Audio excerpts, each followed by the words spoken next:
मुल्क भर में इंटरनेट सर्विस मुअत्तल करने का फैसला किया गया है। पीटीए ने इंटरनेट सर्विस बंद करने पर अमल शुरू कर दिया है। ज़राए के मुताबिक टेलीकॉम कंपनियों को इंटरनेट मुअत्तल करने का अहकाम मौसूल हुए हैं।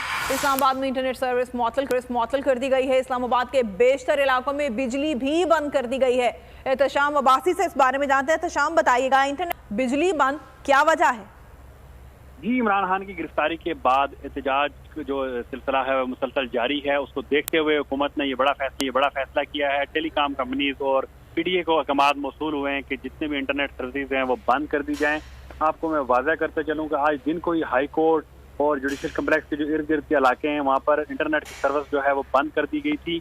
अब जो है क्योंकि हमारा जो ऑफिस है वो G6 का एरिया है, इस एरिया में इंटरनेट की सर्विस बंद है और देखा गया है तो खन्ना पुल और जो दूसरे इलाके हैं जहाँ पे एहतजाज करने वाले लोग मौजूद हैं उन एरियाज में बिजली बंद की गई है। इमरान खान को नैब रावलपिंडी ऑफिस में रखा हुआ है और वहाँ पर जो क्रीपी स्ट्रीट लाइट्स हैं वो बंद कर दी गई हैं। तो आने जाने वाले तमाम रास्ते बंद कर दिए गए और नजर ऐसा आ रहा है कि कुछ देर तक पूरे मुल्क में जो है इंटरनेट की सर्विस जो है वो मुअत्तल कर दी जाएगी। जी ठीक है, बहुत शुक्रिया, आगाह कर रहे थे।